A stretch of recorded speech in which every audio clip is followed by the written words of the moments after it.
प्यारे विद्यार्थियों, आप सभी का स्वागत है। आज हम पारिभाषिक शब्दावली की अंतिम कक्षा करने वाले हैं।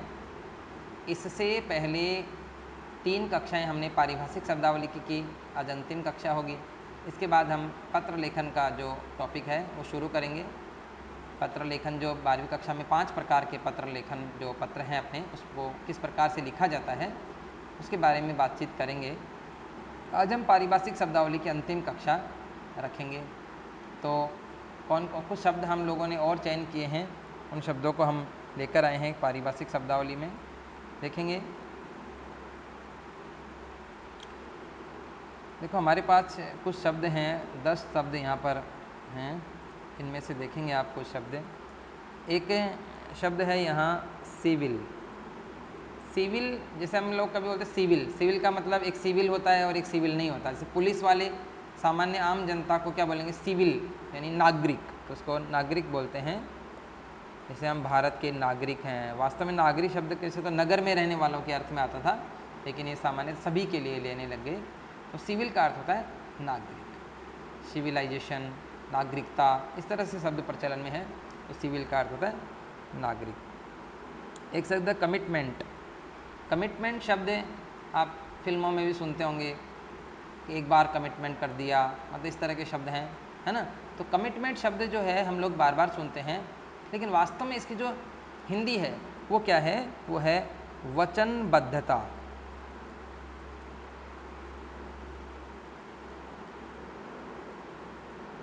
वचनबद्धता, इसको वचनबद्धता बोलते हैं। कमिटमेंट मतलब वचन दे दिया तो दे दिया, उसका मतलब हमें करना ही है पालन, इस तरह का शब्द कमिटमेंट। एक प्रमोशन।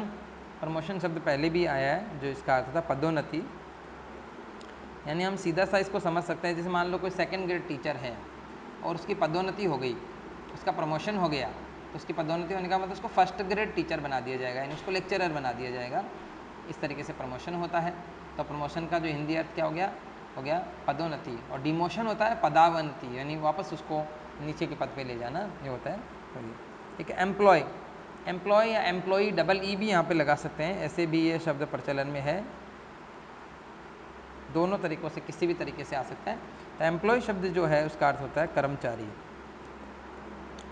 यानी कर्मचारी को हम एम्प्लॉय या एम्प्लॉई बोलते हैं, ये भी ध्यान रखेंगे। जो एक है पेंडिंग, यानी कोई काम के साथ भी काम तो पेंडिंग पड़ा है, हम लोग बार बार बोलते हैं मैं तो पेंडिंग है भाई, तो पेंडिंग बता रहा है ये काम, बहुत सारा काम पेंडिंग हो गया, बोलते रहते हैं। तो पेंडिंग का जो अर्थ होता है वो होता है लंबित। लंबित होता है, यानी हमारा काम बाकी है, उसको हम पेंडिंग बोलते हैं, लंबित, ये ध्यान में रखेंगे। एक और शब्द जो है हमारे पास सस्पेंड जो शब्द है। सस्पेंड शब्द जैसे कभी कभी बोलते हैं कि वो वहाँ पे एक मंत्री जी गए और उन्होंने उस कर्मचारी को सस्पेंड कर दिया। तो सस्पेंड शब्द काफ़ी प्रचलन में है, डर भी लगता है शब्द का कि सस्पेंड, तो इस शब्द का अर्थ होता है निलंबन। निलंबन होता है, यानी किसी को निलंबित कर देते हैं, तो उसको अंग्रेजी में बोलते हैं सस्पेंड हो गया या सस्पेंड कर दिया गया। ठीक है। वेन्यू, कभी कभी आप देखो कोई हमें आमंत्रण पत्र मिलता है, किसी जगह के लिए हमें जाना है, किसी सभा में जाना है, किसी कार्यक्रम में जाना है, तो वहाँ वेन्यू शब्द नीचे लिखा हुआ आता है। तो इसका मतलब होता है स्थल, यानी वो स्थल यानी कौन सी जगह है वो कार्यक्रम, इसका पता उसमें चलता है, तो ये वेन्यू शब्द होता है। इसके बाद में शब्द है पेटिशन। पेटिशन शब्द ये कोर्ट में, न्यायालयों में प्रचलित शब्द है। पेटिशन का अर्थ होता है याचिका, यानी जैसे मान लो कोई व्यक्ति है या कोई सरकार का कोई निर्णय है, उससे हमारे हितों को हानि पहुंच रही है, तो हम वहाँ पे पेटिशन लगा देते हैं, याचिका लगा देते हैं। फिर उस पर जो न्यायाधीश महोदय है उस पर सुनवाई करते हैं और आगे के निर्णय वो देते हैं, तो वो पेटिशन हम लोग लगाते हैं, इसको पेटिशन बोलते हैं। एक रेफ़र। रेफ़र का आपने देखो, ये रेफ़र शब्द जो है, सामान्यतः रेफ़र शब्द प्रचलन में आता है हॉस्पिटल्स के, कि वहाँ उसको, ये एक छोटे हॉस्पिटल में था और वहाँ पे किसी का इलाज नहीं हो पा रहा और उसको दूसरे हॉस्पिटल में क्या कर दिया? रेफ़र कर दिया, कि और वहाँ से उस गांव से यहाँ पे रेफ़र कर दिया, है ना। या तो छोटे शहर से बड़े शहर में रेफ़र कर दिया, सीकर से जयपुर रेफ़र कर दिया, इस तरीके से मतलब यूँ शब्द प्रचलन में आते हैं। तो ये रेफ़र का अर्थ क्या होता है? रेफ़र करना बहुत सिंपल सी हम लोग भाषा में बोलते रहते हैं। रेफ़र का जो अर्थ होता है वो है विचारार्थ भेजना। विचारार्थ भेजना, ये इसका अर्थ होता है रेफर का विचारार्थ भेजना। विचारार्थ भेजते हैं हम किसी चीज़ को, विचार करें इस पर कि इसका क्या होगा, किस तरीके से इसका इलाज होगा, किस तरीके से इसका संशोधन होगा, समाधान होगा, उस बातों को हम रेफर बोलते हैं। इसके बाद एक शब्द और है राशन। राशन शब्द आप जैसे राशन की दुकान है से शब्द भी हम बोलते हैं, राशन लेने गया है, राशन की दुकान, राशन ख़त्म हो गया घर का, ऐसे कई बातें हम लोग करते रहते हैं। तो राशन भी शब्द जो है वो अंग्रेजी का शब्द है, और राशन का जो हिंदी अर्थ होता है वो होता है रसद। रसद शब्द होता है। तो विद्यार्थी हमने अभी 10 शब्द यहाँ पे लिए, एक बार इनका दोहरान करेंगे। देखो, एक है सिविल, सिविल का अर्थ होता है नागरिक, और एक कमिटमेंट, कमिटमेंट क्या हो गया, वचनबद्धता। प्रमोशन, प्रमोशन हो गया पदोन्नति। एक एम्प्लॉय, एम्प्लॉय का अर्थ है कर्मचारी। और पेंडिंग, पेंडिंग क्या हो गया, लंबित, लंबित हो गया। एक सस्पेंड, सस्पेंड का अर्थ क्या है, निलंबन, तो आप लोग यहाँ देखेंगे निलंबन है। वेन्यू का अर्थ क्या है, वेन्यू का अर्थ है स्थल। और पेटिशन याचिका हो गया, और रेफर विचारार्थ भेजना, और राशन का अर्थ है रसद।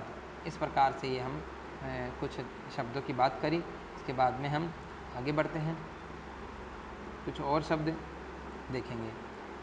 अब यहाँ पर हमारे पास और एक शब्द है जैसे रिपोर्ट। रिपोर्ट शब्द सामान्यतः पुलिस थानों के और यहाँ पर प्रचलित शब्द हैं कि उसने पुलिस में रिपोर्ट दर्ज करवा दी। तो रिपोर्ट का शब्द जो है, रिपोर्ट शब्द का जो सामान्य हिंदी अर्थ है वो होता है रपट। रपट होता है, यानी हम लोग कभी कभी अखबार पढ़ते हैं कि उसने थाने में रपट लिखवाई, तो रपट वास्तव में रिपोर्ट का ही हिंदी रूप होता है, रपट। इसके बाद एक और शब्द है रजिस्टर। रजिस्टर शब्द जो है इसका अर्थ होता है पंजीबद्ध करना। किसी भी चीज़ को रजिस्टर कर दिया मतलब पंजीबद्ध करना, पंजीबद्ध करना। हम जैसे ये रजिस्टर शब्द प्रचलन में आया तो किसी भी चीज़ को लिखते थे कॉपी में, तो उसको रजिस्टर बोलने लगे कि रजिस्टर कर दिया, रजिस्टर्ड कर दिया। रजिस्ट्री शब्द भी प्रचलित है, तो उसको पंजीबद्ध करना, ये शब्द इसमें प्रचलन में है। एक शब्द है रूटीन। रूटीन का अर्थ होता है दस्तूरी। दस्तूरी मतलब जो सामान्यतः नियमित जो काम होते रहते हैं उनको हम रूटीन वर्क बोलते हैं। तो दस्तूरी इसका हिंदी शब्द होता है, हमें आना चाहिए कि इसका अर्थ क्या होता है, रूटीन का दस्तूरी। एक का चार्ज। कभी कभी बात करते हैं चार्ज की कि उसके बाद बहुत सारे चार्ज हैं, उसके चार्ज लगा देते हैं, ऐसे कई बात करते हैं। तो चार्ज का अर्थ होता है वो होता है कार्यभार, यानी एक कार्य का उसको भार दे दिया जाता है, मतलब कि आपको ये काम करना है तो उसके चार्ज का हो गया, तो कार्यभार हो गया इसका चार्ज का। एक है करेंसी। करेंसी का अर्थ होता है मुद्रा। जैसे हमारे यहाँ करेंसी कौन सी चलती है, रुपए। जैसे अमेरिका में डॉलर, तो ये क्या है, करेंसी होती है, तो हिंदी में इसको बोलते हैं मुद्रा, तो ये मुद्रा हो गया करेंसी। एक है डोनेशन। डोनेशन शब्द का अर्थ होता है दान। दान कर दिया कि भाई डोनेशन कर दो, मतलब दान दे दो, तो डोनेशन बोलते हैं। और इम्प्रूव, इम्प्रूव जैसे राइटिंग है बच्चों की, हैंड राइटिंग जो है, जैसे आप हैंड राइटिंग इम्प्रूव करो, बच्चे में इम्प्रूवमेंट हुआ, बच्चा इम्प्रूव कर रहा है, हम ऐसे ऐसे शब्दों का प्रयोग करते हैं। वास्तव में इम्प्रूव शब्द का जो हिंदी अर्थ है वो है सुधार, सुधार करना। तो ये हमें ध्यान रखना कि सुधार करना इसका अर्थ होता है इम्प्रूव का। फिर इनवॉइस। इनवॉइस शब्द जो होता है ये हमारे इसमें, जैसे कभी कभी आप कोई बिल लेकर आते हैं किसी दुकान से, उसमें भी ये शब्द आता है, इनवॉइस लिखा होता है उसके ऊपर, और इसका हिंदी अर्थ होता है बीजक। ये थोड़ा सा मुश्किल सा शब्द है, बीजक इसका हिंदी अर्थ होता है इनवॉइस का। एक है पोस्ट। पोस्ट का अर्थ होता है पद होता है, डाक भी होता है, इस शब्द पर भी हमने पहले चर्चा की है। और एक है रिसर्च। रिसर्च शब्द जो है उसका अर्थ होता है खोज, खोज भी कह सकते हैं और अनुसंधान भी कह सकते हैं हम।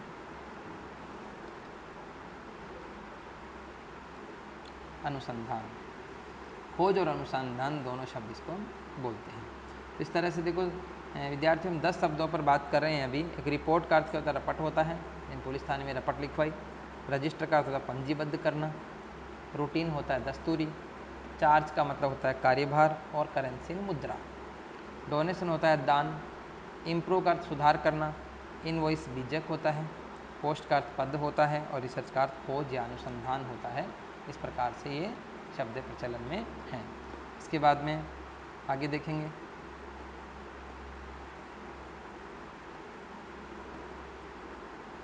कुछ और शब्द हम लेकर आए हैं। इसमें एक शब्द है जॉन, ZON, जॉन। जॉन का अर्थ होता है अंचल।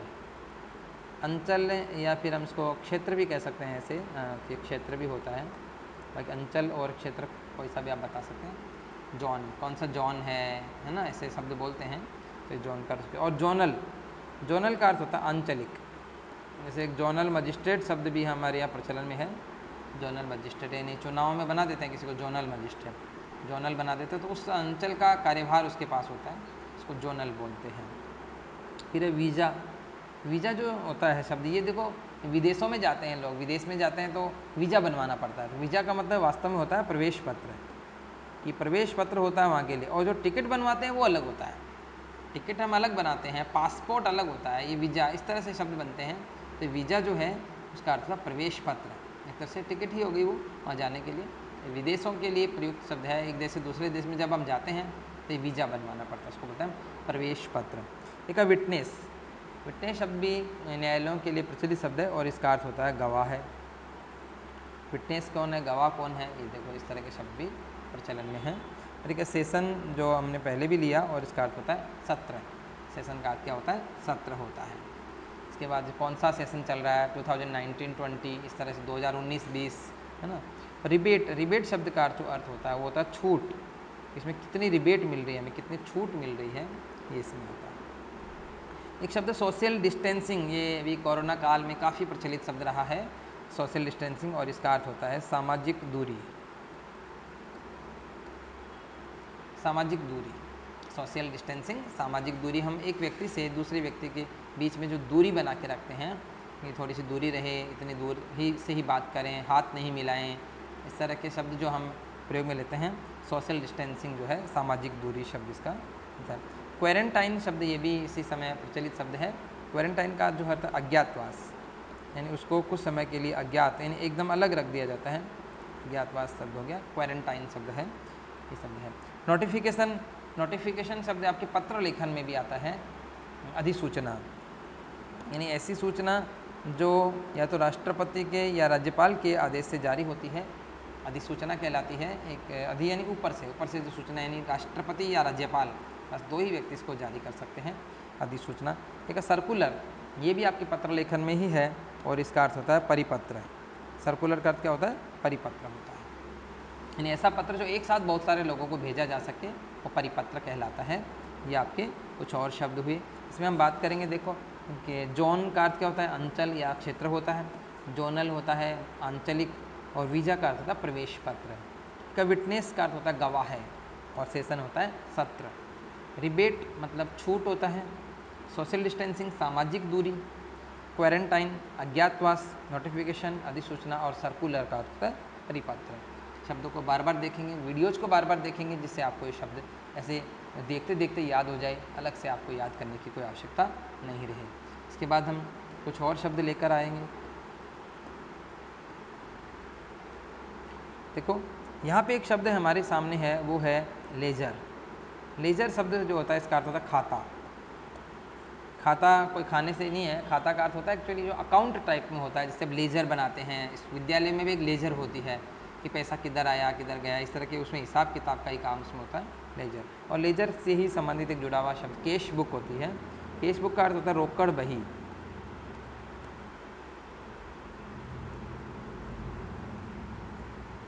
रोकड़ बही शब्द है, ये होता है कैश बुक, रोकड़ बही भी बोलते हैं इसको। और जनरल, जनरल शब्द का अर्थ होता है सामान्य है। सामान्य कोई चीज़ होती है उसको जनरल बोलते हैं। जैसे जनरल प्रोविडेंट फंड, सामान्य भविष्य निधि, ऐसा शब्द भी प्रचलन में है सरकारी कर्मचारियों के बीच में। जीपीएफ जिसको बोलते हैं। एनकैश, एनकैश जो शब्द होता है, ये जो है एनकैश शब्द, इसका अर्थ होता है भुनाना। यानी जैसे मान लो कोई चीज़ हमारे पास आई और उसको हमने काम में ले ली, तो एनकैश बोलते हैं। एनकैश का अर्थ क्या होता है, भुनाना होता है। इसी तरह देखो क्लेम, क्लेम शब्द है जिसका अर्थ होता है दावा। हम दावा करते हैं किसी चीज़ का, जिसका हम बोलते हैं क्लेम शब्द। क्लेम कर दिया भैया, आप क्लेम कर दो उस पर, मतलब दावा कर दो कि ये चीज़ तो मेरी है, आपकी इसकी नहीं है। इसके बाद देखो बैकवर्ड क्लास। बैकवर्ड क्लास शब्द का जो है अर्थ होता है पिछड़ा वर्ग।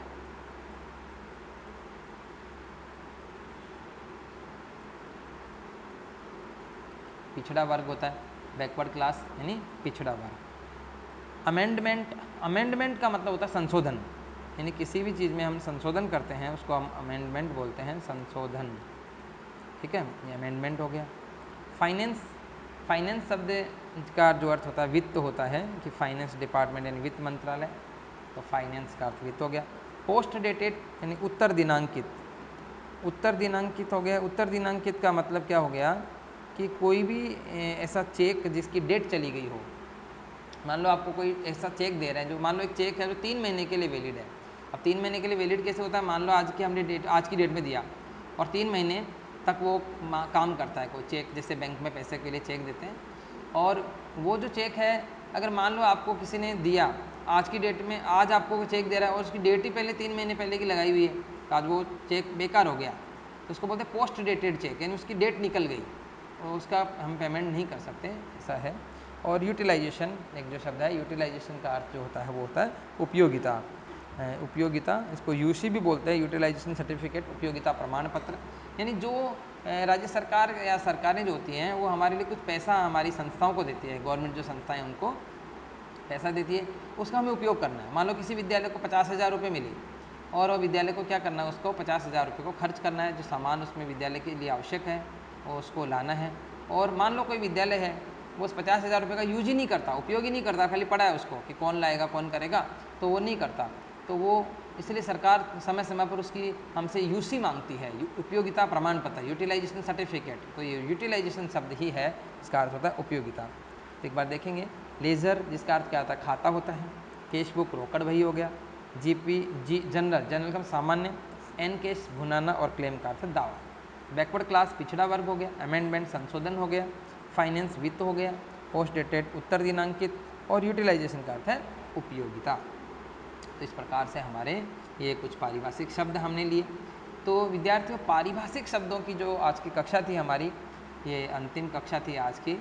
इसके बाद हमने कुछ शब्द लिए, इससे आपको बस यही ध्यान रखना है कि कुछ और शब्द भी आप याद करेंगे, जैसे आपकी पासबुक में या हमारी जो पुस्तक चलती है उनमें आप देखेंगे और ज़्यादा से ज़्यादा शब्दों को याद करने की कोशिश करेंगे। हमने यहाँ जो बात की है वो इसलिए कि आप इस टॉपिक पर आ जाएँ। कुछ शब्द हम लेकर भी आए हैं, महत्वपूर्ण शब्दों को याद करने की कोशिश करेंगे और आशा करता हूँ कि जो हम शब्द पढ़ रहे हैं उनमें से ही आपकी परीक्षा में वो जो 2 शब्द आ जाएं और हमारे 2 अंक का ये जो बिंदु है इसमें हमारा बिल्कुल सही हो जाए और 2 अंक में से 2 अंक हमारे कटें। साथ ही विद्यार्थियों मैंने ऐसी कॉपियाँ बोर्ड की जो देखी हैं या चेक की हैं, जिनमें 100 में 80 में से 78 नंबर आ रहे हैं और 2 नंबर जो कटे हैं केवल पारिभाषिक शब्दावली के कटे। अब आप देखें, उन विद्यार्थियों को सब कुछ आता था, लेकिन पारिभाषिक शब्दावली ऐसी आ जाती है कभी कभी जो हमें नहीं आती। इसलिए हम कोशिश करेंगे कि ज़्यादा से ज़्यादा इन शब्दों को हम याद करेंगे और आगे बढ़ेंगे। तो इस तरीके से आज की हमारी जो कक्षा थी पारिभाषिक शब्दावली की, अगली कक्षा में हम पत्र लेखन जो है 12वीं कक्षा में हिंदी अनिवार्य में जो 5 प्रकार के जो पत्र हैं उनके बारे में चर्चा करेंगे और हम चाह रहे हैं कि वो पत्र भी आपका सही हो जाए और पत्र लेखन के बाद निबंध लेखन की बात करेंगे और उसके बाद अन्य जो बिंदु है उनकी। तो आज की कक्षा के लिए इतना ही। आपने ध्यानपूर्वक सुना, इसके लिए बहुत बहुत धन्यवाद।